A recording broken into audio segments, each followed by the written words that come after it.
Polluted Thoughts Podcast, real talk with real people. I'm your host, Colin Garrity. Well, we can start whenever if you're ready to go. Yeah, I'm ready. All right. Well, we're here. We're live with Elizabeth Duffy in the spot. PTP number 92, I believe. How are you? Good. How are you? Good. How have you been? It's been a while. I haven't seen you since Jeff's house. Yeah, that was what, August? I don't even. Yeah, something like that. July, August. Yeah, probably. Yeah. Yeah, it's been good. It's been really, really busy. I'm sure. But Seems it. yeah, it's you would think with the winter it'd be slowing down, like real Yeah. estate wise and stuff, but it just hasn't. It's been honestly picking up for us. Wow. Yeah, so it's been jam packed, and I've been working nonstop. But honestly, I feel like now's the best time at my age to just work a lot. You know what I mean, and just bury myself in work. So yeah, I love it. It seems like you love it. I mean, Yeah. you're active all over. That's kind of what led to the podcast. Was just kind of like, well, I know that we can talk. Yeah. Yeah. You can talk with anybody. I've seen Yeah. it. Unfortunately, I never stop talking. Me neither. It's kind of why this thing exists. But then I just saw how active you were with the real estate stuff. Yeah. And I was like, wow, she seems like busy and really into it. Yeah. And then I started kind of getting not into real estate, but just reading about it and like reading books and such. Absolutely. And then I was like, I should talk to Duffy. Yeah. That would be a good podcast. No, absolutely. I'm excited to be here today and just talk anything, really. Absolutely. I don't mean to make it weird. You are the second girl ever on the podcast. We have a very we have a very slanted demographic that I'm trying to like somewhat push back. I was thinking that. I was like, oh, I wonder if I'm like one of the only girls on the podcast. Yeah, you and Eliza. Okay. Yeah. I had Eliza on in like the first 10 episodes. Yeah. I don't know, I just got a bunch of guy listeners. Listen, I get it. I'm just trying to push away from it. Please keep listening. I swear I'm interesting-ish enough. She is, very. Well, congrats on LaMacchia. Thank you. That was new, right? Yes, I just moved brokerages from a smaller boutique brokerage to LaMacchia. Yeah. The reasoning being was, so we'll probably get into this a lot throughout the conversation we have today, but my boss, Brooke, so I've been her assistant since July. She got pregnant last year, and she was a top agent at my previous brokerage. And she said, hey, I need someone to help me with all my transactions when I have this baby. You know, I can't be running a business and having a child at the same time. That was like right around the time I saw you. Yes, that is exactly when the time we kind of connected again. So I started working under her, still like an agent on my own, but also she was paying, like she still pays me to this day, but she pays me bi-weekly. Any, home we close on, I get a cut of, which is very, very generous. You do not see that in the real estate industry because she's also essentially my mentor. She's taken me to all of our appointments, appraisals, inspections, showings, all of that kind of stuff. So I really was learning so much, but also getting paid to learn, which is kind of unheard of in the real estate industry. So it's like more than a paid internship. Yeah. It's like the step up from a paid internship. Yeah, exactly. So her goal was always to start a real estate team. And essentially the point of a real estate team is more just for like collaboration. Each week you can meet up, say, hey, I have this buyer who's looking for this. Anybody have anything? Yeah. Hey, I'm going to be out of state this weekend. Can someone go show this house for my clients? It's just a really good way to collaborate and lift each other up and empower us. So we made the switch, nothing bad about our previous brokerage. It's just we weren't able to grow as much as we wanted to. So we made the switch over to LaMacchia.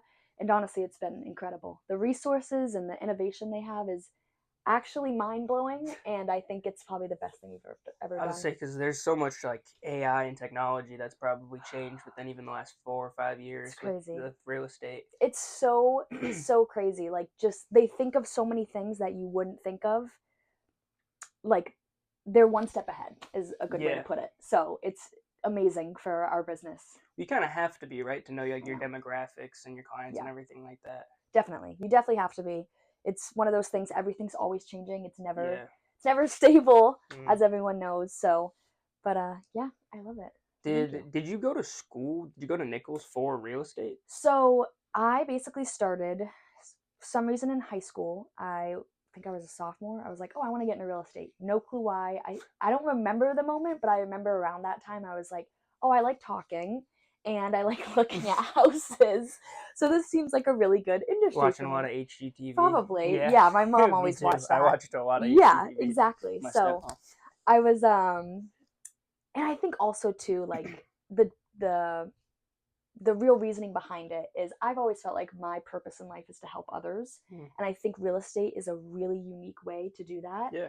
While still getting paid. Never thought about that. Yeah. Exactly. It is kind of like philanthropy. Yes, exactly. So and you still make a lot of money. So I was like, perfect, this is great for me. So I didn't want to go to college. My parents were like, you have to go to college. You're 17. You probably are not going to actually commit to real estate, which I don't, you know what I mean? You're 17. Don't blame them. Yeah, I don't either. I mean, I've had 1 million different profession like goals since I was 17. Evolve, you change. So they were like, you have to go to college. I was like, ugh, okay, I'm the one in debt, but I guess I'll go to college. So I went to Nichols College in Dudley, very small school, smaller than my high school. Went there. So it was about 1,200 kids in total. Oh, that's it. Yeah, wow. It was smaller. Big size Leominster High. Leominster was 2,000. Holy shit. Leominster was almost damn. double. That's crazy. So it was actually pretty crazy, honestly. Yeah. Like a bit of a different transition, but you went to a smaller school from high school to college. That's insane to think about. And my reasoning being was I got like 90 grand in scholarships. So I was like, all right, sign me up. Like, I don't, take me. The school was 50 grand a year. Oh, so like, oh, Jesus. Yeah. Whoa. Yeah. It's in state too? Yeah. Oh, it's a private school. No, that's why. That's why it's so small too. Yeah. So, I graduated with like 100 grand in debt, but we're working on that. I mean, it's better than some people. Yep. But hey, the real estate's definitely helping. Yeah. So when I went in, I was studying business management, which is like, you're managing your own business in real estate. I'm like, all right, this will apply. And then my sophomore year, they announced they added a real estate major. Ooh, I was like, that's cool. Are you kidding me? Well, can't you just switch? Yeah. Okay. And it was at the perfect time in my like college career because like freshman and sophomore you're taking like English and math, like prerequisites and stuff. Yeah. So I was like, oh my gosh, shut up! Like this is kind of meant to be. Crazy, right? So of course I joined it, and it was awesome. It was really cool. So you don't have to go to college to get your real estate license. Do I suggest that amount of debt to get it? No, but it was really cool because you learned a lot of the things that you don't learn in the 40-hour license course that you have to take to get your license. So, and I was the first person from Nichols to graduate with the real estate major. Holy shit! Yeah, really cool. Wow, that's super cool. So I was that's insane. Yeah, I was awarded like a real estate like thing at graduation because I was the first person. Duffy. So yeah, really cool. Wow, congratulations! So, that's super cool. Yeah. So first of her kind. I know, but thank you. You're making me blush. But yeah, so that was kind of how I got into it. So right after I graduated in May of 2023, I took like 2 months to really make sure I studied because I didn't feel like retaking the test multiple times and paying multiple times. Yeah, that's what I feel like is gonna happen when I try to do it. So I was like, nope, I'm studying like a maniac and taking it once, and I did. I passed first time, which not trying to say like, oh, it's not normal, but it's common. Like my mentor Brooke failed 10 plus times. Yeah, and she's a top agent. Like 4 or 5 times. Yeah, exactly. She finally got it. Yeah. So it's a tough it is. Exam. Yeah. But I mean, it probably helped. You went to school for I think 3-4 years for it. I think that was a big helper too. And like I said, I literally studied like a maniac. Yeah. So, but yeah, that's basically the long story of how Nichols does cool stuff like that. They have like the sport. I know they have like a sports. I don't know if it's sports management. Sports management. But they have like an even like deeper one. And I forget what it was. It was like No, Nichols is. Yeah, I don't forget what my buddy was like taking a class that was like insane. I was like, what they offer? It was like some sporting like. Wait, almost like your general manager, Troy Howe. Oh yes, he went to Nichols. I had classes with him. We took like history with the most boring teacher ever. But I forget what it was. But it was just like I knew they were doing like cool classes, just like new shit that nobody really does. They're very innovative. Also, being a smaller school, I feel like they have to be to stay in because a lot of smaller schools like that, go bankrupt. Take example Becker College. Yeah, and there's been a couple in the area like that. That have just like there were a couple other ones like Becker that just kind of like were in existence and then silently disappeared. Yeah, exactly. So, but yeah, no, I love Nichols. I did love the 4 years I had there. Again, I wouldn't recommend it if you're just looking to get into real estate. Yeah. But it definitely helped. You definitely got a leg up on like most people who are just getting into real estate. Because I was even thinking that myself. I was like, any Joe Schmo could kind of just read the real estate for dummies and then like take the test as many times as they need to pass it. Absolutely. Not that any idiot can just do it. Well, I mean, it's pretty easy. I mean, if you just try a bunch of times, but then like what do you know what the hell you're doing once you have it? Was more like my thought. Exactly. So. Well, that's cool. Well, so it was like she closes deals, right? What is that like a sub? Like, is that just like the Instagram? So like, that kind of is our team name. Oh, okay. So Brooke is our team lead. Mm-hmm. So it's me, Brooke Coughlin, my colleague Erin Messier, me, and then we also have another young lady, Gabrielle Graham, who is just our marketing girl specifically. Oh, okay. So ching, the social media marketing business. She is a genius. She's a junior at Nichols. Wow. And I'm like, she has like a million jobs doing everyone's marketing. Not just for us, you can but just like get the contracts from like 6 different people paying like $5,000 a month. And you're ruining dough. Tell her we're like, Gabby, you were a genius. And she's like, really? I don't think so. I'm like, oh my gosh, you're a genius. It's funny because people who like, especially like older people too, people like older than like even the people you're working with, like they have no clue about the social media or how to do anything. So like the simplest stuff, like how the fuck are you doing that? Yeah, they're like shocked. I mean, it's funny too. So since we just joined LaMacchia, everyone's seeing our marketing, and I was just at a training last week, and someone high up in the company was there and was like, hey, your guys' marketing is absolutely insane. And he literally told the whole class, he's like, if you guys want to see what you should be doing for marketing, go look at the She Closes Deals Instagram. Like, plugged us and everything, which is awesome. It's all Gabby. She's brilliant. Absolutely brilliant. So you guys look incredibly professional. Thank you. Social media. We wanted to do pink woman empowerment. Yeah, woman I was gonna change this to a pink color because you came in, but it doesn't really. That's as pink as it goes for some reason. That's okay. But yeah. So She Closes Deals is our team name. So essentially, like if I have a listing, my sign will say She Closes Deals team. That's like cool. Here's the number. So it's kind of like creating your own brand, right? Branding and it's also is so like important. new age too. Like the old like just sign in the front probably doesn't do it as much anymore. Especially people who are like a little bit older than us or our age who are getting into buying houses and stuff. They want to buy from someone like you guys who they can see on social media versus someone who's not present on social media or just going with the same old. Yeah, it makes a big difference in my opinion. I definitely, I mean, obviously those experienced agents, they have it, right? Like they already have their clientele established and everything. But I do think if you're newer, social media is free. So take advantage of it and utilize it to the best of your ability. Is that how you've been growing most of like your client base? Because I'm sure that's incredibly hard starting. So I mean, I'm sure Brooke helps you, but like I'm sure even with that, it's hard to build a client base. It's definitely difficult. And I feel like that's one misconception with real estate is people see like, I don't know if you're familiar with Selling Sunset on Netflix. It's like a bunch of... I was told to watch that. Like someone at my work when I mentioned real estate, they're like, you gotta watch this show then. I mean, it's a good show, but it's all drama. That's what when I was I was like, this looks like a reality show. I'll stick to like HGTV. Yeah, no, you're honestly better off watching HGTV. It's all drama. It's a bunch of beautiful, beautiful ladies in, Los Angeles. Yeah. They sell like 1 to 2 homes a year, but they make it seem like $1 million houses. Yeah, they make whatever. No shade, no tea. Hey, they're doing good, so they're making money. But just unrealistic. Yeah, it's all drama. Literally, I think it's funny that's what like it was a dude who came over, and I'm like reading the real estate book at the desk, and he's like, you should watch this show. Like I can't remember the name, and then he came back, and he's like, it was like Selling Sunset or something. That is so funny, but you know what? Good for him. Listen. But sorry, I didn't mean to interrupt. No, that's okay. So building the client base. Yeah. So it's very hard, and it's still something I'm doing even a year and a half into it. Like this isn't a business, and that's how I feel like social media and society can portray real estate, but it's unfortunately not a business that happens overnight, and I feel like that's how it looks, but it's not. I went into this knowing this is going to take a solid 3 to 5 years to really be a well-oiled machine and constantly getting deals. But the good thing about my age, I don't have a mortgage. I live with my parents as much as it kills me. It's free. Yes. I don't really have other bills other than my car I just purchased and things of that sort, like smaller low things. Responsibility. Exactly. So if I fail, which I will not fail, but if I did, I'm not losing. It's not like I have kids, a mortgage. Yeah. Or low financial responsibility. Yes, exactly. So, as for gaining clientele, I think there's a lot of things that you can do. One of them being social media, constantly posting on there. And it's crazy because I have had some people. I just had a girl text me the other day. She said, hey, I kind of thought it was a scam at first, but she was like, hey, I need a realtor. I saw you on TikTok. I was like, oh, that's cool. Okay. I was like, oh, okay, like, sure.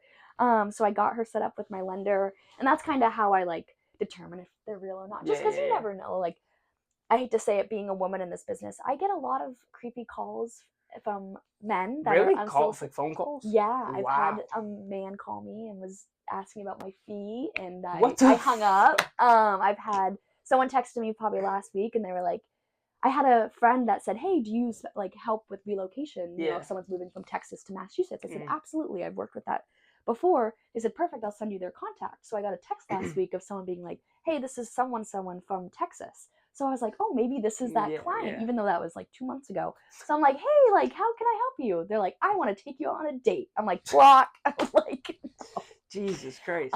Yeah. So social media is good and also weird. Yes. But not in a mean way. You gotta do like your film filtering. Yeah, exactly. Like, and yeah.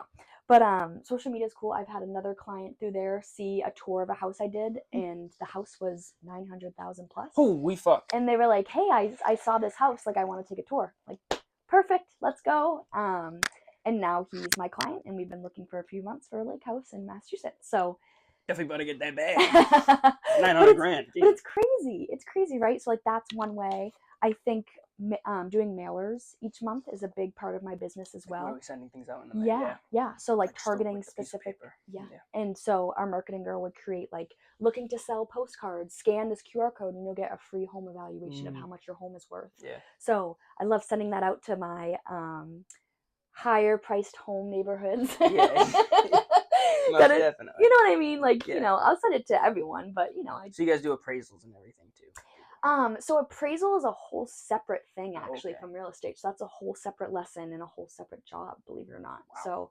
So we go to like appraisal appointments like with the appraiser to kind of schmooze them and be like, hey, get the house appraised at this price. But that's a whole different license actually. Fuck. So that could be something too, another avenue if you're interested. Not saying you couldn't do real estate. I'm really interested in rental properties. So I want to just own properties, rent them out, landlord, and slowly just build. House hack. It's genius. Yeah, it's absolutely genius, and that's kind of what I'm working towards as well. Yeah. I guess it seems like what most wealthy people. Yeah. Everyone that's wealthy owns real estate, pretty much. Like, and if they don't, they're lying. Like the one consistent I've seen is just like I've read a couple just financial literacy books, and the one consistent was like real estate seems the first thing that you can dip your feet into and start to build from. Absolutely. But that's kind of how I've set up my clientele. What was the misconception before I interrupted you? Is the misconception that it's going to be hard to build the clientele? That it's going to be easy. Easy. I feel like people think they're like, get the real estate license and people are going to come running to them and be like, I want to buy a house. It's not. It's silent. It's crickets. That's funny. That's what I was thinking. No, you literally have to put in so much work to basically get nothing back. Yeah, I would figure it would be like just nothing until you like really establish yourself or like have like a running mate to like start putting you on. Like it seems like I mean I'm sure you've had stuff before Brooke, but not really that much. Yeah, and that was a year and a half of like nothing. So what was that like? Thankfully I had other jobs. I had 2 other jobs. I was a beverage cart girl at a golf course, and then I was also it's a good job. Yeah, I loved it. And I had great connections too there, which was awesome. So I did that, and then I was also just a hostess at my boyfriend's family's restaurant, Luca's. Yeah, I love that place. Yeah. I'm biased, I guess. But no, it's not easy. So I think that's a big misconception. It takes a lot of freaking work, and there's like a statistics that I think in the first year you're a realtor, 87% of realtors fail. Wow. Because it's that difficult. It's difficult. It's a hard. Was that a mental struggle within that first year and a half of like, do I even keep doing this? Or Absolutely. What was I doing? There's still days where I'm like, am I meant for this? It's a hard industry. It's very competitive. There's 1,010,000 realtors, right? Yeah. So trying to differentiate yourself is one big barrier in itself. And there's absolutely still days where I'm like, man, like, you know, you just get in your head and you're like, am I capable of this? And then it's like, absolutely, I did not come this far and do all this stuff to not keep going, right? So I can assure you that's every human being on the planet. Yeah, right. That's the thing too. But no, there was definitely like you're not alone in the am I doing what the fuck I'm doing? I think it's every adult human being most days. Yes, I agree. So I think just keeping a schedule in real estate is the most important thing, and being consistent in what you do is like the most important thing, because at least if you're doing a schedule and putting in work, it's bound to lead to something, right? So you always seem like a very regimented person. On like a schedule, on like a routine, like don't veer off it kind of thing. I am very type A. I hate to say it, but I'm a Virgo. And wait, you're a Leo, right? Yeah. See, I'm a weirdo. Just a couple of days off. Yeah, I know, just a couple of days off. But they always say we're very organized and meticulous, and I am absolutely psychotic and organized and meticulous. Like I would die without the calendar app. Did it take like time to get that way, or were you always like I think that? I've just always been that Yeah. way. I've always just been very organized, type A as a kid. Like, I remember in like middle school, I would have like my specific binders and my specific folders. And You know what's funny though? I remember you. I don't mean to sound rude. I remember you not being the greatest student though in middle school in no, like some classes. no. Like you struggled very hard. Oh yeah, And no, I then now it definitely seems wasn't. like you excel in It's like the so weird. scholastic. So high school, I graduated with like a 3.0, I think exact. And the only reason I got that though was because freshman year I had a 3.7, and then sophomore year I had a 2.8. Oh, Junior year I had a 2.9. mine looked like that too. Trust me. I don't know what it was that changed, but I think maybe the fact that I was paying like essentially 50 grand a year in college, I was like, okay, I'm not Yeah. effing around anymore. This is my money that I'm Yeah, spending. you gotta So take it seriously. yeah, I don't know what it was that changed, but I really wasn't. I didn't really try Huh. hard in high school. I was like B- student, C plus.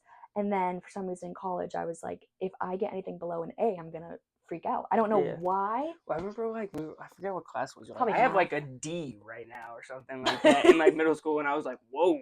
Like, Oh, I think I had like an F. maybe that's what it was, an F. And I remember being like, whoa, an F, Duffy. I think I had an F in science class because I just... Was it Mrs. Van? Oh what was no, her I name? didn't have her. I had oh god, I don't even remember, but she was nuts. But she was... I think that like the money won, but then like the aspect where it's like I gotta like hold myself accountable. Yeah. Maybe. Yeah. Did. I don't know. Maybe it was my frontal lobe developing. I really have no clue, but something just clicked for me when I got to college, and I didn't mess around, and I graduated with a 3.85. Damn. So it was... What the fuck? I know. And I was in like so much, I was a resident assistant. I was... So you were in like student government, right? Something like that. Yeah, I was in that, and then I did tours on campus, and I was a supervisor for that, so I managed like all 30 admission ambassadors. That's doing perfect that for the realtor stuff. Yeah, like, it was awesome. Segues you like right into yes, what you're everyone doing was there. like, oh my gosh, you're so good at this. I'm like, stop it. I was on the dance team. I volunteered at we had like a pantry for students that were in need of items and food and stuff on That's campus. Cool. Yeah, that was free resource for students, which was really awesome. But there's definitely more. I just can't think of it. But I was in a lot of shit in college for some reason, and I don't know. I just was very motivated. Went from like not being involved and not wanting to. Yes. Yeah. I don't know why. It was a good time to do that. Yeah. And I made so many connections. Yeah. I got to present to the Nichols Board of Trustees on behalf of the real estate program. Whoa. I mean, I walked out of that night with like 5 different job offers. I mean, verbally. Yeah. But everyone was like, oh my gosh, like, you seem like you really have your head on your shoulders, Of course, I didn't really take any of them because I was like, oh, I want to go into real estate, but I appreciate it. But I have all those connections now to go back on and say, hey, remember me? Want to buy a house? When you're selling a house, how does the process work from like they're coming to you trying to sell their house? Yeah. You take that, and then how much like time does it take to actually get that house on the market? Yeah. So let's see. So let's say someone reached out to me today and said, hey, I want to sell my house. What I'd do is I would say, okay, what time this week works for you? And we'd meet, and I have what's called a seller guide. So I'd bring that. And it's essentially just a whole pamphlet of why me, right? Because there's 1,010,000 realtors, so you have to differentiate yourself and why you should use me as your realtor. And then the steps of selling. What else is in there? Like what my team provides essentially, and my experience and all of that stuff. Yeah. So from there, if they say, okay, great, we want to use you as a realtor, what we do is we'd sign a listing contract saying, okay, I'll be listing your home. Usually what we like to do, Brooke has kind of created a schedule and I've adopted that. So what we'll do, let's say we met on a Thursday, what we'll do is I offer free deep cleanings of homes. I don't do it. I hire a team to do it. But that's cool. That's a huge incentive to people to use me. Like, hey, I will, get a cleaning team in here and they'll deep clean your home before we list it on the market. So that's kind of one thing I say is like a value add. So we'll do cleaning on Mondays. Tuesdays, we'll do pictures and videos with my preferred photographer and videographer. Okay. And then by Wednesday, we'll have those pictures and videos back, and I will write up the listing description essentially and all of the info you need, and then you can go live is what it's called on Wednesday. So I mean, you can get a house up on the market within like, I'd say less than a week. Wow. Just about a week. Yeah. Wow. I figured it would be like a longer process. I'm sure that there are cases that there are. But... There absolutely. So Brooke and I actually just met with a client back in, I want to say November, and they're like, yeah, we're not looking to sell for 2 years, but we weren't sure how long this would take. And we were like, oh, I mean, you got plenty of time. But you know, that's okay. That's what we're here for, to educate them and all of that stuff. But no, it doesn't take long at all to get it on the market. It's a matter of then closing the deal. That can take a little bit. But is it then like a matter of your client list and being like, I know that somebody's in the market for this house, or is it straight to like open house showings? Yeah, so it depends. So I personally like to do no showings until the open house that following weekend, right? So we go live on Wednesday. It's online, Wednesday, Thursday, Friday. It's building up anticipation, right? People want to get in before the open house. I like to do it so there's no showings, so that at the open houses you have like 20 plus people there, and then you have what's called a deadline offer at Monday at 5 p.m. So if your client wants to put an offer on this home, they have to have it submitted by Monday at 5 p.m. I think it's just a good way to kind of get people like, oh man, there's a lot of people here. We need to put in a good offer to be considered. So I think unfortunately, real estate's all about mind games. It really is. It's all about, it's kind of like poker. Like, you don't want to show your cards. You got to play strategically. I think that's business too, just in general. Where it's like, it seems like I don't know, like not malicious. No, like in like a way, it's cutthroat. Almost. Yeah, cutthroat. It is that's cutthroat. Perfect. Yes, it is, and that's exactly it. But yeah, so that's usually how I like to do it. And then if no offers, let's say no offers came in Monday, we would just continue. Okay, we'll open up showings now, and like the buyer's agent will text you and say, hey, my client wants to see 123 Main Street at 5 p.m. tomorrow. Does that work? You reach back out to your seller. Hey, I have a showing request for 5 p.m. tomorrow. Does that work? Yep, perfect. And that's really how it goes. Huh. Yeah. Such an interesting. For some reason, it seems, and I think it's with a lot of things that I guess when you grow up, it seems like it's a lot more than it actually is. And then with other things, I feel like it's the complete opposite. Yeah. Now that I say it, but it's so funny too, right? Because like, from just getting an accepted offer is like just the start of the transaction. Yeah. Okay. So the paperwork is where all this stuff starts to come into. That's a big play. You got to get lawyers involved. You have to get mortgage lenders involved if it's a bank finance offer. See, this is the shit that I'm talking about. This is the stuff that I thought would probably happen during. So this is all like after the process. This is after an offer is accepted. Yes. So from there, do you want me to tell you a little bit about that? I don't want to go on a tangent. No, go on a tangent. That's what this is for. Okay, so basically an offer. I'm sure people would love to hear this too. Like, just like as you don't have to dumb it down. But if you want to give the dumbest down version, whatever like you give out, people are going to be interested to hear. Yeah, absolutely. So let's say I don't know shit. No, that's okay. So let's say you're a buyer, right? Buyer's perspective. So your offer gets accepted on a home. Congratulations, awesome. What you're going to enter into next is what's called an inspection period, which you've probably heard of. So this usually looks like between a week to 10 days is usually the average inspection period. So what that means is you're going to go back with a certified inspector. And usually if you don't have someone you know that's an inspector, I have so many people that I know and recommend. And what they'll do is that inspector, I always tell clients, okay, so today the inspector, we're there at the inspection. Please know that we're paying the inspector to point out everything wrong with the house. Yeah. They're not coming in here to say, wow, this house is amazing. So then the owners are there too when it's No, happening? They're not. Thankfully, no, owners are not there. It's like common practice, like, the seller's agent, okay, the inspection is this day at 1. Yeah. Can you guys, are you at work or will you be, can you get out of the house? And they know. No, that would be very weird. No. So you kind of have like free range too. I always tell people bring a measuring tape, like, so you can measure couches to see where things are going to fit and things of that sort for the buyers. So what will happen from there is you'll get a full inspection report from the inspector, which he'll be walking you through it the entire time, at least the one I use. He's awesome. And then you'll get a full inspection report, right? So let's say you look over that and there's some roof shingles that are falling off and there's some peeling paint on some of the railings going up to the door and stuff. Minor things, right? So like not really a big deal. Yeah. So if you're okay with that, you can say, okay, I want to move forward. If not, you can say, okay, you know what? I want to back out. So within your inspection period, you can back out for absolutely any reason at all. With no fees? No fees. Wow. So you put down your first deposit when your offer is accepted, which is usually around $1,000, but you get that back as long as you say you're not moving forward within that inspection period. Yeah, true. You can literally walk away if it's raining out. Like, that's what I say. Like, seriously. So, I mean, if people are unsure on a house, I'm like, you know what? You still have the inspection period.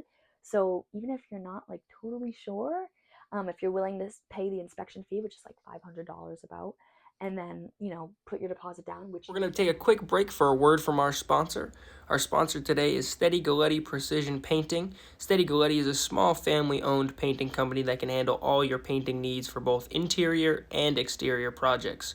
No job too big or small, unless you're like a hospital or something. I don't know. They could try it, but it might be too big. Find them on Facebook under Steady Galletti Precision Painting. Quality painting by a quality guy. Call 978-790-2260 to book your free quote today. But that's kind of how that works right there. So let's say you're moving forward. What will go from there is what's called the purchase and sale, which is a longer form of the offer itself. So it's basically making the whole transaction binding. Okay. It's a bunch of legal jargon and all that stuff. Yeah. Like contractual, like making it contractual that you're tied to this house now. You're buying this house. The lawyers do all of that. Thankfully, Massachusetts is a lawyer state because some states actually for real estate don't require lawyers in transactions. So it's the agent doing all this. Thank God, because it's like a 20-page form. I'm like, yeah, no, thank God we have lawyers for that. How often do people back out during that like 7 to 10 day period? It's definitely, I'd say 50-50. Really? Just because it's dependent, right? So like sometimes a house will look great, but all of a sudden, you find some big issue with it that you weren't aware of when you were looking at it. But then again, sometimes there is issues and clients are like, not a big deal. Like, I still want to go forward. It's like, okay, so it's really all about advising your client. Like, okay, here is the issues and here's what I think on them. Yeah. But obviously you're buying the house, right? So you're taking on the responsibility of whatever's there once you buy it. So I give them like my advice to a certain extent, right? But obviously I don't want to like, deter them. Yeah. But I do make them informed and I inform them of the issues. Well, that's where like the philanthropy I feel like comes in a little bit because it's like it is a business, it's cutthroat. I'm trying to get you to buy the house, but I'm not trying to fuck you. No, I don't want to force tarnish my reputation. No, and that's my thing too. I feel like a lot of agents, not a lot, but there's agents out there that are kind of pushing their clients towards a home even though they know it's wrong. Yeah. And that's just not me. That's not who I am. No matter if you were my friend or a random person that found me off TikTok, that's just not me. It's just this is a huge asset and I don't want you pissed at me. That's 5 years down the line there's some huge issue with your house and you're like, Elizabeth, why did you push me into this house? It's like, oh crap, okay. In the long run, I feel like that doesn't work as a business just because it's just like cutting corners. It's the same thing as that. Exactly. It's just you end up having a shitty reputation and people aren't going to want to push people to you. Yep. So recap really quick. So you have the inspection period. You go into the purchase and sale.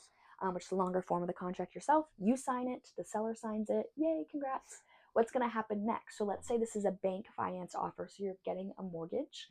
What's going to happen is an appraiser is going to come out to the property, and basically they want to make sure that what they're lending this potential buyer is what the home is worth, because they're not going to lend out more money than they need. They want to make sure they're getting their value. Yes, it's their money. Exactly. So that's what the appraisal does. In this market right now, everything's pretty much appraising because it's a pretty fast. It's still a seller's market essentially. So it's still a fast market. And things aren't sitting on the market for long. There's not a lot of inventory, so things are definitely appraising. I haven't really been seeing that issue. And then from there, it's kind of quiet from there. You're kind of just waiting from there to get what's called mortgage commitment. So then the bank has to come back. They have to do a bunch of stuff on their end to make sure that you can finally obtain the mortgage. I don't really know that back stuff. That's all the lender's job. It's like checking credit and whatever, and all the rest of that. There's a bunch of stuff. Making sure you can afford that shit. Yes, exactly.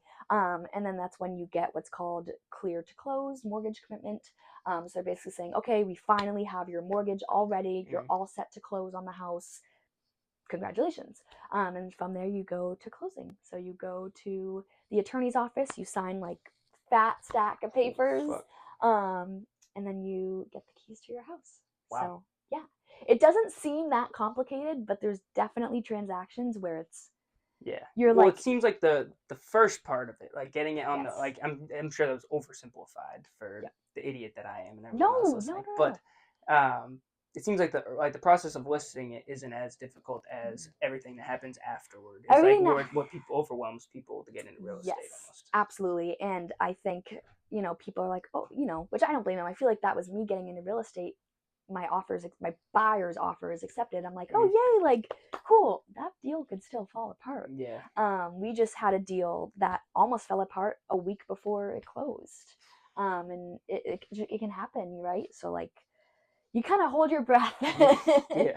till things close, because seriously, things can change very Sure, it's the same quickly. on both ends, though. Yes. With the buyer too, they're holding their breath to make sure they get Yes. their house that they want and everything's perfect. Yep. Even though it's not gonna be ever. Yeah. You know what I mean? But you can get as close to. yeah. Is during this inspection part too, there's like you can point out the things to get a price reduction as well. Yes. Correct, right? Yes. So let's say you find that there is a leak in the ceiling and some ceiling tiles need to be replaced. Let's say, you know, like I was saying earlier, roof shingles are falling off. I'm trying to think of other common things, but things like that, what you can do is say, okay, I still want to move forward on this transaction, but I'm going to ask the seller for a credit, perhaps, of, let's say all of these damages add up to $5,000. Okay, I want a credit of $5,000 at closing. So what that essentially means is that at the closing table, you will get $5,000. Well, essentially you'll get $5,000 from the seller, and then the seller nets $5,000 less than what the original offer was. So let's say it was $350. The seller's now netting $345 Gotcha. because they're giving $5,000 in seller concessions. Now this actually segues into a good question that I'm confused as fuck about. No, that's okay. And I don't know if you know anything about it. Could not be your realm. That's okay. A 1031. Yes. You know this? Yes. Oh, thank God. Can you explain this to me? Because Yes. this is like right when that kind of comes into play for the buyer, right? Yes, exactly. So the seller, excuse me. So 1031 exchange is essentially when you own multifamilies, okay, and you want to buy another property. So what you can do is you can sell that property, and in order to avoid taxes, I mean, some point really long down the line, you'll have to pay them, but you can avoid them for a long time. Just keep buying more properties, you just have to keep buying more properties with the assets that you got from selling the previous property. Gotcha. So let's say you sold 123 Main Street for $500,000. Okay, you now have 6 months to buy another property around the same value, or else you'll get taxed.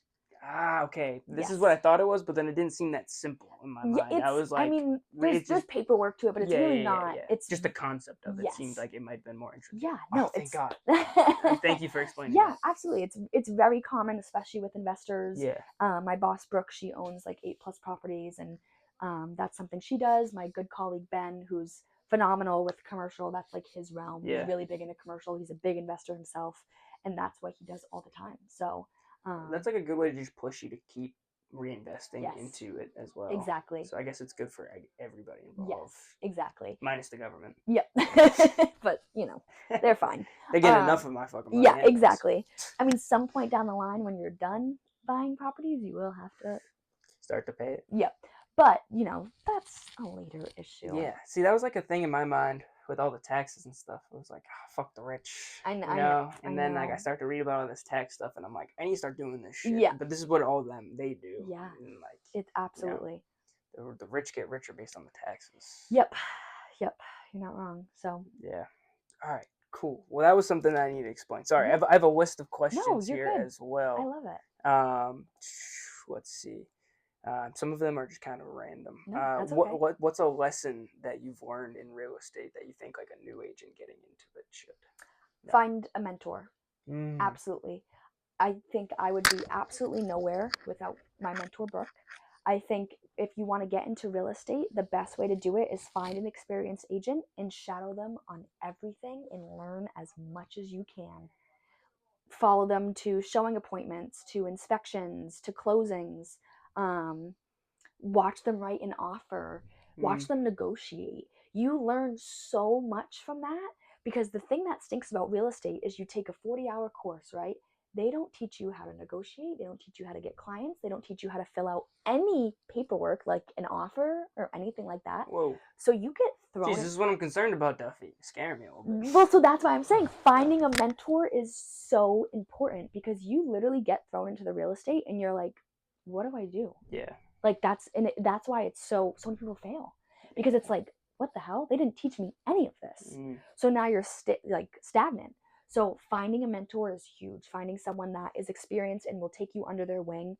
I hate to say it, but it's probably not going to find a mentor that'll pay you. Yeah. The thing with Brooke and I was, very, very generous and unheard of. But hey, if you can find that, go for it, obviously.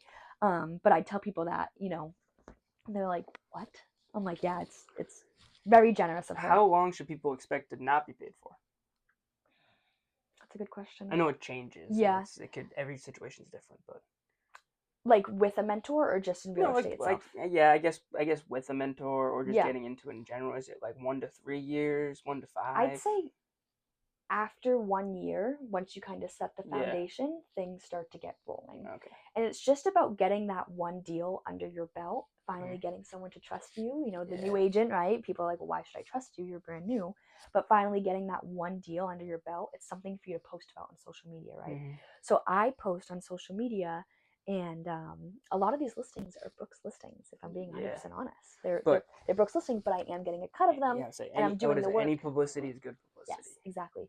But because ever since I started working with Brooke, people are taking me more seriously now. My family at holidays are like, oh my God, you're doing crazy good. I'm That's kind of what I thought too. Yeah, well, and I mean, like, not that you're not. Yeah, that's what I think. I'm on a good path, right? Yeah, absolutely. But you know, I'm not like Brooke, who's closing $30 million a year, which I will be one day. But you're on the way. Yeah, this is the way that you get there. Yes, exactly. So, you guys have like I said earlier, a very professional image. So Thank it's gonna you. like when you go out to places and you present yourself, it's gonna come off that way too. You know what I mean? And I love Brooke. She's like become my best super friend. Cool. Yeah, she's become my best friend, and I love her so much. And I'm so excited.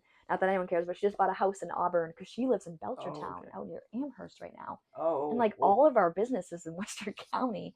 I was gonna ask about that. So you're all Worcester County, but it's mainly not stuff like in our area, is it? I will go to the tip of the Cape for a sale. Is what I said. Yeah, I will. I'm hungry. I'm and it's motivated. Massachusetts, yes, right? So I am licensed in Massachusetts, and I'm actually getting my New Hampshire license as we speak right now. Shit. Yes, which I'm very excited about. So it's got to be a big market. Yeah, especially now. So I'm many sure people. It's growing. Yeah, so many people from our area are like, "Hey, are you licensed in New Hampshire?" So it was a no-brainer for me. I'm like, I'm getting my New Hampshire license. Just cheaper, I'm assuming, than Mass. Yeah, it can be. Yeah, but also people just like it up there. There's more land. Like if you want more privacy, there's way more land, and things of that sort. So.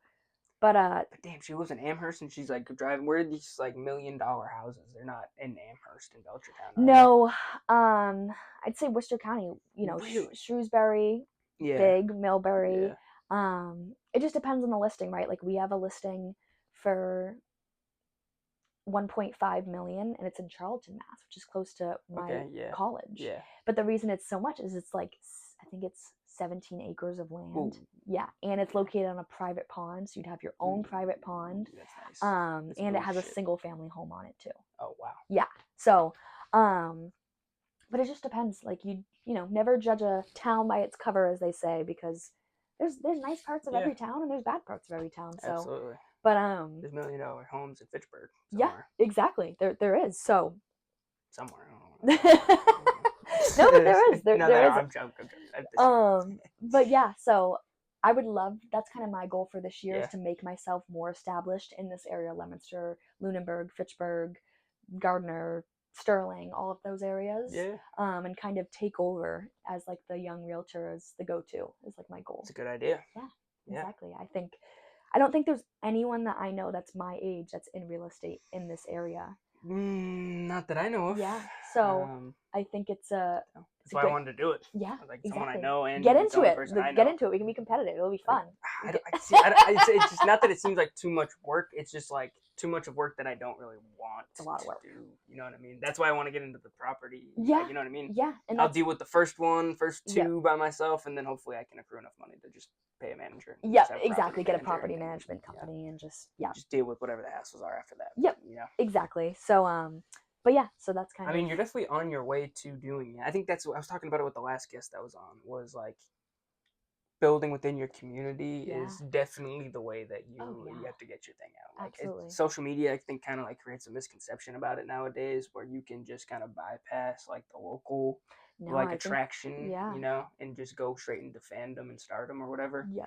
But I think that like really you have to like if nobody in your area is like fucking with you, so to speak. Then like how do you expect like it to catch on anywhere else? Exactly. Farm your network, farm your spear. That's something I definitely do. Like I'm going for Valentine's Day going and dropping off chocolate covered Oreos from this woman that I ordered to all of like my clients and people, my friends and family in Leominster and within the area, because sure, they might not be buying today, but guess what? They're going to buy a house at some point in their life. And I want, when they go to buy a house, no question asked, when they think, okay, who does real estate? Elizabeth Duffy. Yeah. It's all about being top of mind. Absolutely. So staying consistent with monthly newsletters. I send that out every single month. Staying consistent with mailers. It's about getting your face in front of someone enough times that unconsciously they think of you when they associate real estate. Think of this, right? Someone made this a great point to me actually recently when it comes to branding. Who do you think of in Leominster area when you think of home improvement? Like Home Depot, Lowe's. Like locally owned business. Like Gabe. EVM Home Improvement. Yeah. That's exactly how they've done a great job. Their marketing's insane. Insane. And I actually speak with Gabe quite frequently because he's brilliant. Him and LJ are both absolutely brilliant. They're coming back on. In March. Oh, really? Yeah. Oh, they're the coolest. Yeah. Whatever they're doing is like fucking they are great. Someone's brain. They're always hitting. Awesome to pick. Yeah. But that's exactly how I want to be, right? Notice how you exactly were like, EVM Home. Well, I was just thinking like I know what you mean. And Home Depot. I know what you mean. But no. But yeah, absolutely. But they are the painting, everything. They're the face. Yeah, exactly. And that's what someone said to me recently, and I was like, wow, like what a good way to put that. So that's how I want to be when you think of real estate. Oh, Elizabeth Duffy, she's a realtor. I'm going to sell my house. Let me call her. Absolutely. So. I mean, you're definitely on the way. You're what I think about. When I need to buy a multifamily, I'm coming to you. Thank you. I take great care of you. But yeah, I mean, that's just what I'm trying to do with the podcast too. Yeah. It's just like, see, exactly. I mean, there's other people who do podcasts in the area, but I'd like to be known as the guy who does the podcast. Exactly. You want to be associated with your brand. Yeah. You want to walk into On the Rocks or somewhere like that, and people are like, oh, that's fucking Duffy, the real estate agent. Exactly. I walk up to you and be like, I'm looking to buy a house. Just random. Even if they're drunk or whatever. They know who you are, and it's like the point is getting across. Yep. That's exactly the goal. It must be cool. Do people come up to you? Like, has someone come up to you in public and been like, it's fucking... Kind of. It's like, it's been more like mutual friends. Someone I haven't seen in a while. Yeah. But even people who you wouldn't expect to talk to you, like, come up to you and mention it. Yeah. I've had, people that, like, I've seen, like, out and about and stuff, but, like, we never really talked, and they'll come up to me. Like an acquaintance or, like, and they'll come up and be like, hey, like, real estate, like, what's going on? And I'm like, oh my gosh, it's a good feeling, isn't it? It is. Yeah. It is. It makes me proud of what I've been doing and where I continue to go. So... It definitely motivational. Yes, exactly. And those days where you are questioning, holy shit, is this where I'm supposed to be? Like that kind of just reassuring. I don't want to say I rely on, that because you shouldn't rely on that. Many things. But it does push you further, Absolutely. I think. It makes you think, okay, I'm doing something right. Well, everyone needs a reassurance that what they're doing is like more morally correct or just like, in line with what they're trying to do in life. If you're not, then you start to have those thoughts. Yes. You're drifting into like, I don't know what the fuck I'm doing. Yes, exactly. You're your own toughest critic, as they all say. Definitely. It's a cool moment though when people like you don't know or like aren't really close with mention that shit. I had some guy in the bathroom I never met before, and he's like, Mr. Podcast, you're the podcast guy. I was like taking a piss. I was like, oh shit. You're like, this is not. I was like, yeah. I was like, what's up? And like, I'm half naked right now. Actually, what he said to me was, Mr. Keitsa, Mr. Podcast, and I was like, I'm not Keitsa. He's like, no, I know. Keitsa's my homie. I was like, oh my gosh. Those moments, though, are, like you said, reassuring for what you're doing. Like, I have moments, I'm like, I'm doing this in my fucking bedroom on this dumb shit. So I have moments where I'm like, what the fuck am I doing? And that changes everything. Definitely. Absolutely. Pushes you forward. So the future, the goals for Duffy are to continue to brand yourself, obviously. Yes. And then to start to get into your own, like, owning of properties and growing your own kind of real estate. Yeah. So...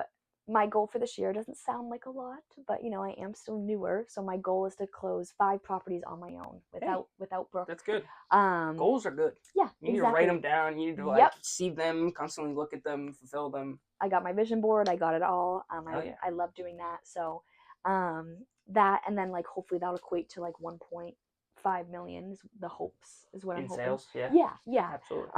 So is it like an average of a $300,000 home? Yeah, exactly. So it's you can do definitely doable. Yeah, definitely doable. And I have a few people in my pipeline that are interested in buying and selling right now, so it's just a matter of finding the right place. Well, the house you posted the other day was like what, like 600,000. So you guys did like the video of it. Was that the $900,000 one? No, was it in Belchertown? Yes, I was gonna say Belchertown, but I didn't know it was like you and Brooke outside. Was the beginning of the video? Yes, that house was unbelievable. So that's actually Brooke's house. What the fuck?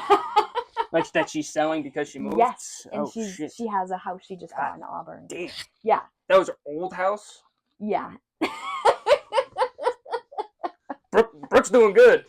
Brooke's doing very, very well. But yes, we just sold that. We listed at $699,999 and we got an offer at $740,000. Wow. Yeah, in Belchertown. So, and I was saying to her, I'm like, Brooke, if your house was in Millbury, this would be over $1 million. It's a beautiful home. They custom built it in 2022. See, the kitchen looked wild. That like countertop, like I think it was an island, right? It was fucking huge though. So beautiful. It was insane. I'm like, this is my dream house, bro. Was that on a lake too? No, it was not. No. It was in Belchertown, just in like a neighborhood. Yeah. But yeah. Crazy. I honestly forgot where we were going, but goals. Yeah. So you were saying, so that's my goal for 2025, and I would at some point, right, rather than buying my first home, I'd rather buy an investment property as my first place and then owner occupy it. Yeah. Because with that you can put 3.5% down rather than with a conventional loan. Thank you. You're going right where I want to go. First time homeowners, right? Yes. FHA, Federal Housing Authority. It's a government backed loan, and they want younger generations to get into the housing market, right? Absolutely. It's bringing them money. Yeah. So bringing kind of like young dumb people into if you're not intelligent. That's true. If you don't know what you're doing. That's true. So what they do is the government offers an incentive called the federal, FHA, as everyone knows it, and you only have to put down 3.5% to get into this home. So that's much more feasible rather than like 20% on some loans, which is a lot. So this is what people need to know. Yeah, this is definitely great advice for my age and all of that stuff. So you're able to get an FHA loan and get into a multifamily, but you have to live in it in order to do an FHA loan. Gotcha. That's the one thing. Okay. So well, I feel like that's most people who are trying to get into its ideas. Like, I'm gonna buy a 3-family, and I'm gonna live in one, rent out one to like my other homie, and like the other 2 will find somebody to live in. And then they cover your rent, and they probably cover all your expenses. Oh, and hopefully, if you're doing it right, you're also earning a little bit more after that. That might take a little bit time of getting into it. Yeah, absolutely. But if you got like a roommate, or if you had 2 roommates in a 3-bedroom, like 3 apartments, or you got 9 rooms that you're filling, you definitely can start making money. Absolutely. I mean, I know so many people who are making over $100,000 a year in literally just revenue from multifamilies. So when you go into buying these, would you be doing it under you'd have your own like LLC or like your own corp, or are you buying them under your own name? You can do it under your own name. Yeah. I do know there is some investors. My colleague Ben that I was talking about earlier, he has I forget I think it's like his initials, like Ben BC. Yeah, it's almost just like a holdings company. Yeah, exactly. But that's also, I think he's at a much larger scale. There's probably some tax incentives. I'm not good at that kind of stuff. Well, I think it's just a matter of like avoiding liability. Yes, it's that just like too. It goes under the corporate that too. name, so you don't lose any personal assets. Yes, absolutely. See, you know better than me. I'm bad with that. But that's about as far as I've gotten. That's as far as I've gotten into the book. Like, right, everything that we've talked about is pretty much. Hey, all my knowledge. It though. Drained it. I used all of it. No, I love it. I love it. But that's essentially how you can get into your first multifamily, right? And then let's say in 2 to 3 years, you're like, okay, since I bought this, I've gained $50,000 in equity. I'm now gonna sell this home for more than I bought it, and then take it and put it into another property. And that's when you use 1031. Yep, and that's a 1031 exchange. Gotcha. So. And then like. Yeah, okay. Because I've heard also like taking equity out of your properties to put into like as a down payment for another property. I've heard that gets risky. Yeah, that's a whole other thing, honestly, that I'm not even like qualified enough to speak on in all honesty. And I could share my advice, but I don't know enough about it to do it. But that is something you can do. Just definitely talk to a financial advisor or a lender, mortgage lender, before you make that jump. Absolutely. Absolutely. Is that something that, because I don't know if you've read this book, Rich Dad, Poor Dad. Do you have this book? Do you want it? Can I borrow it? You can borrow it. I have been trying to read this for like over a year, and I'm just, I keep like putting it off and forgetting about it. And just the other day I was thinking about it again, and I'm like, I need to read this freaking book. I have not read it. Thank you so much. You're I'm very so welcome. excited. I've been trying to pawn it off on somebody. I've been telling everybody they need to read this fucking book. Yeah, no, everyone I know that reads it is like, this is a phenomenal book. Half of it is kind of like BS, so take it with like a grain of Okay. salt. Like any book that you read where it's very opinionated. Yeah, fair. Like he says that even like owning a home isn't an asset because I feel like you can I understand where he's going with it, where it's like there's a lot of liabilities that go along with it, but owning a multifamily obviously gets cut out of that argument. But it just kind of changed the way that I've been thinking about finances and just life and such. And I kind of forget where we were going because I smoked a little bit before we did the podcast. What were we saying that made me We were talking about goals, and we were talking about multifamilies, 1031 exchanging. I'm trying to really reel it back here. About basically my goals. So how I wanted to, hopefully within the next 3 years, own a multifamily, and that is essentially my goal. So 5 transactions, 1.5 million in sales, and then longer term goal with hopefully within the next 3 years, own my first multifamily. It's good. Those are good goals. Yeah.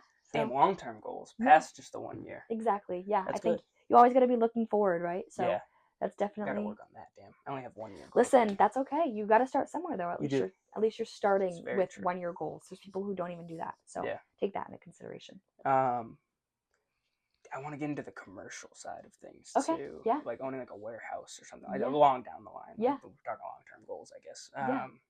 He talks about just like how he reinvested all of his stuff from like.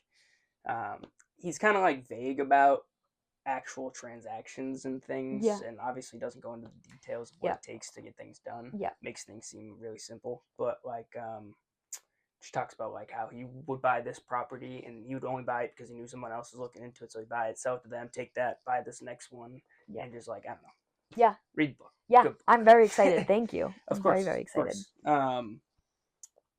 Anything you want to let people know about before we wrap up here? Anything that you wanted to talk about on the podcast? I kind of picked your brain a little intensely. I loved it. Apologize. No, I love it. Thank you, one, for letting me come on today. It was a pleasure. Is awesome. It's my first podcast, so I was very excited. Really? Ever? Yes. Oh, that's so cool. Look at that. Hopefully we can get one down the line with like your team. Yes. And maybe like I can like, I don't know if you guys have space in the office or we can do it, sign somewhere to do it. That would be awesome. Like that would be so cool. But yeah, I think main takeaways is make the jump, make the start. I know you're scared. Trust me, every day I wake up scared, but you just have to do it. Because if you don't do it, nothing happens. Motivational. Yeah. Can't look back and say I should have done that. Yeah, absolutely. Yeah. And I think that's what stopped me for a good while, like getting into this. I was like, well, I don't know how to do this. I don't know how to do this. Doesn't matter. Just do it. And you're going to learn, and it's going to suck, and you're going to make mistakes. Yeah. But it's better than doing nothing at all. Absolutely. So I think that's a big takeaway. If you're going to get into real estate, find a mentor. And then if you're looking into for yourself getting into real estate, find a great agent. I can help you.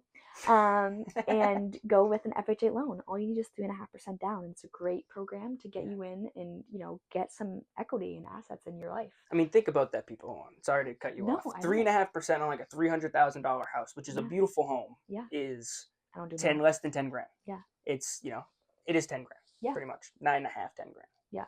Crazy, right? Or actually 10.5, I'm sorry. But still, think about that. That's not a lot of money for someone like us. No. You can put that down. Yeah, absolutely. But I think that's my main takeaway. Be kind to everyone and just love one another and support each other because everyone's going through shit. So absolutely. Oh, that must be a hard thing too. I didn't even think about that. Supporting like the people who are buying the house and what they're going through mentally. I'm sure they're going through like a bunch of shit. You're like a therapist also as a realtor. Absolutely. Yeah. Like you gotta listen to all of their You're dealing problems. with divorces sometimes. You're dealing with people, this is their parents who passed away and this is their home. That's what I was thinking about. You deal with a lot of stuff and you meet a lot of people and very unique stories and it's pretty crazy the people you meet. It's very cool though. And it's very, in my opinion, special to be a part of that. It must be so difficult to be like sympathetic, empathetic, and cutthroat business at the same time. Yeah, I think for me though, sympathy will always come first for me. That's just who I am. Yeah. I like to think I'm pretty empathetic, so that's just who I am. But also getting deals done. So absolutely, she closes deals. She closes deals, baby. If you want, you can follow me. My Instagram is e.duffyrealestate. My Facebook is just Elizabeth Duffy Real Estate. And from there, you can find my contact info if you want to Do not hit her up on some weird shit. Yeah, please don't. I don't need Don't that. ask for feet pics. I have ugly Properties. feet. I have ugly feet, guys. I have some fucked up feet. I will never show them on camera. I don't think. Not even to the pod. Maybe one day someone will me ever reveal it. I have some like with enough money. Yeah. Maybe I can get some freaks out there. It's like a real like weird fetish niche. Oh my God. I can sell off. Sorry to end on a weird note. Thank you very much for coming on. It was an absolute pleasure talking to you. This was great. I was a little nervous just because I don't know much about real estate, and that's okay. You made this real easy. So and I'm here for anything else. So thank you so much. Hit up Elizabeth Duffy for all of your real estate needs. She will help you out, whether I'm sure it's just an easy, simple question or actually buying a house. Yeah. Maybe we can get some advertising. You guys send me like a little like slogan or something, or even a video, and we could run it for advertising or something completely free. You don't have to. No money involved. We can just for free promo. Yeah, let's do it. But I'll leave you how I always leave you. Peace and believe in yourself. Catch you guys later. Deuces.